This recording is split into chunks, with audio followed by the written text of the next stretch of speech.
Bonjour à tous, j'espère que vous allez bien. On se retrouve aujourd'hui pour le deuxième épisode du résumé du roman Jurassic Park de Michael Crichton. Et donc, commençons. Les élèves de 7e année, Kelly Curtis et Harvey Benton, regardent une conférence enregistrée donnée par le professeur Richard Levin. La conférence porte sur l'extinction des dinosaures et sur ce qui a pu la provoquer. Kelly s'ennuie de la conférence, sachant déjà que Levin est sur le point de dire. Une fois le cours terminé, leur enseignante donne leurs devoirs à la classe et leur souhaite bonne chance pour la fin de l'école. Harvey et Kelly sont de bons amis proches, voire un peu incompatibles.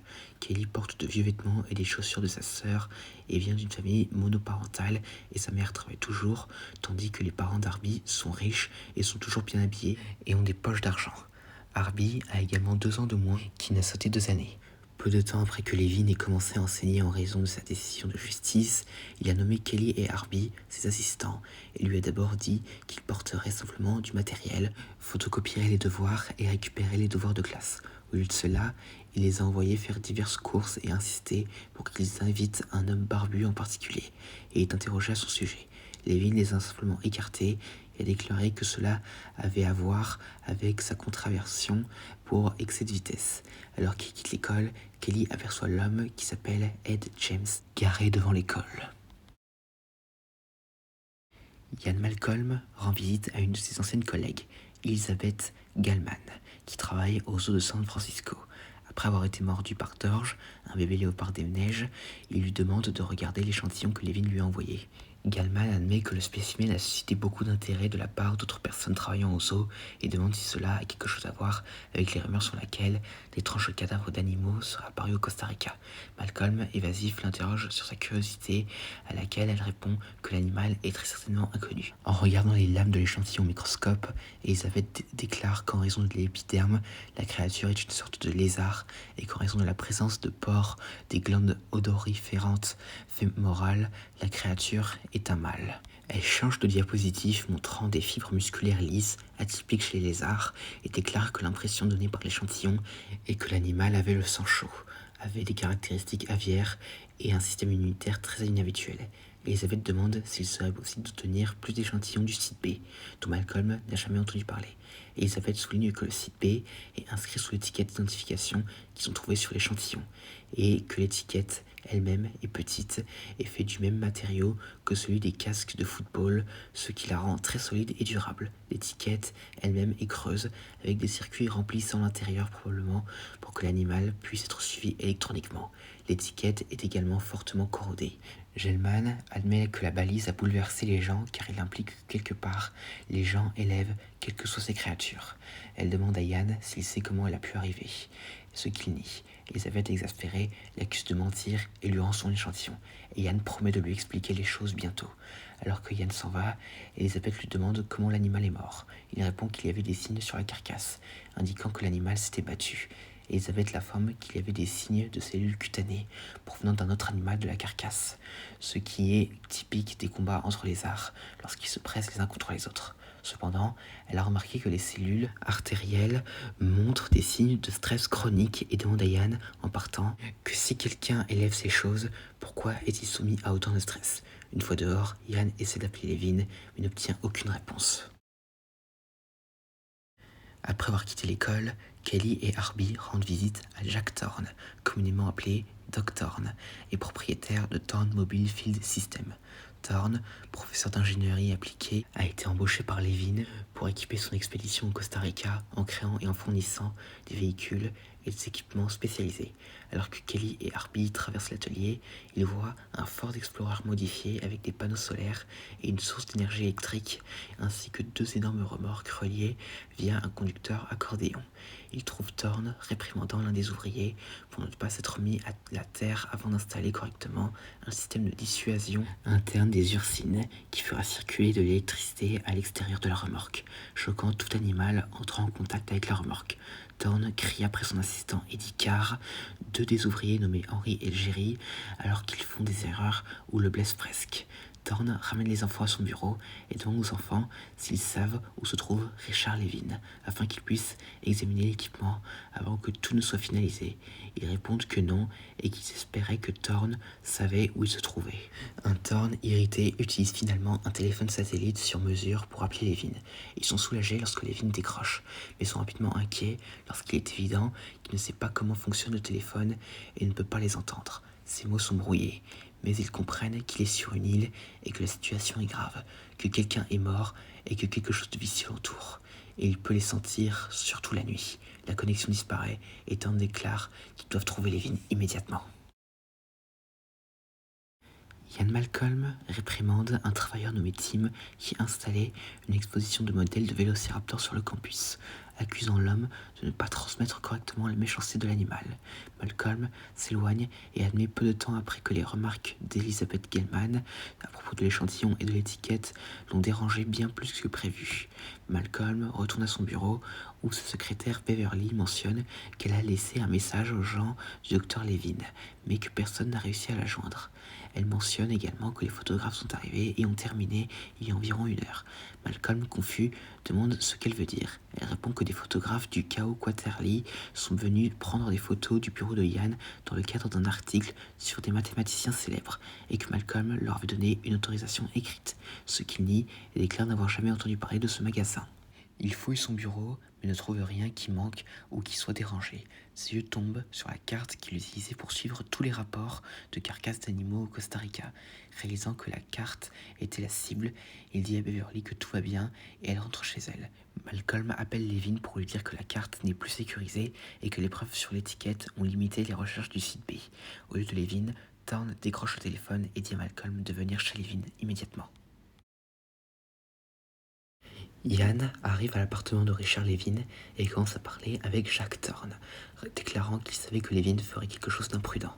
Il a compris que Levin avait déduit l'emplacement du site B et s'était enfui sans en parler à personne.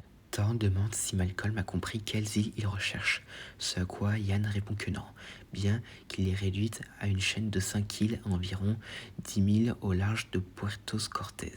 Isla Matanceros, Isla Muerta, Isla Tacaño, Isla Sorna et Isla Peña. Selon le folklore local, la chaîne est connue sous le nom de Las Cinco Muertes, les 5 morts. Thorne dit à Malcolm qu'Harvey Benton a réussi à récupérer certains fichiers de l'ordinateur InGen de Levin, et il décide de voir s'il y a des informations là-dedans, qui indiquent quelles îles il recherche. Le premier document est une simple feuille de révision de plan indiquant les modifications apportées à diverses, tandis que le deuxième document indique qu'il existe une sorte de réseau mis en place sur les îles, confirmant également qu'il recherche effectivement une île. Déçu, Ian est sur le point d'anéantir tout espoir de trouver les informations sur les ordinateurs lorsque Harvey parvient à récupérer une légende cartographique du site B qui indique des points de repère tels que laboratoire, route de montagne, énergie géothermique, hangar bateau et village des travailleurs. Ian remercie Harvey et lui dit que c'est exactement ce dont ils ont besoin pour déterminer sur quelle île est Levin.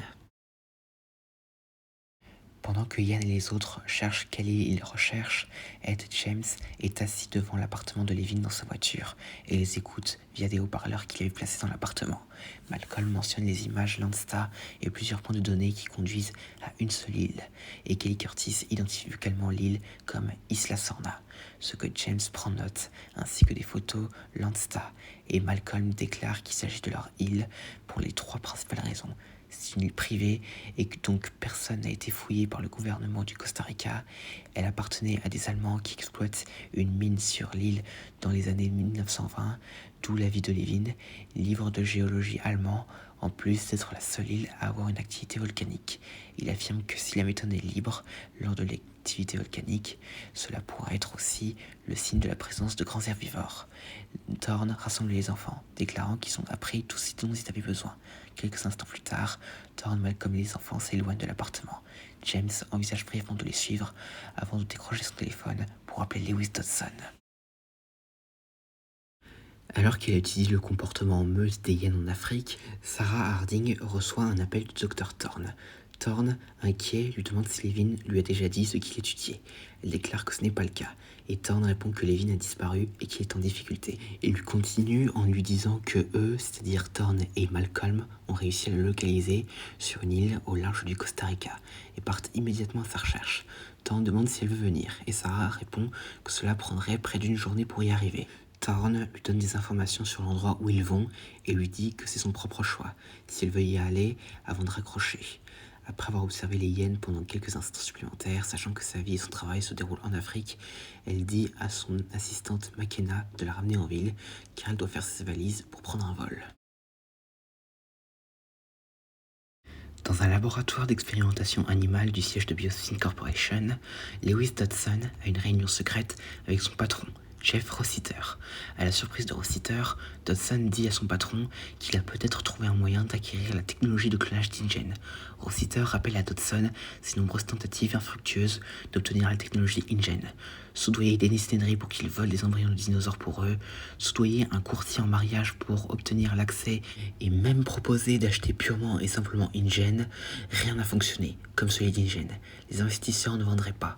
Dodson insiste sur le fait que la technologie est disponible et que l'avenir de leur entreprise pourrait dépendre en raison des problèmes juridiques et éthiques croissants liés aux recherches sur les animaux. Dodson pense que dans un avenir proche, il sera très coûteux d'expérimenter sur des animaux en raison de poursuites judiciaires.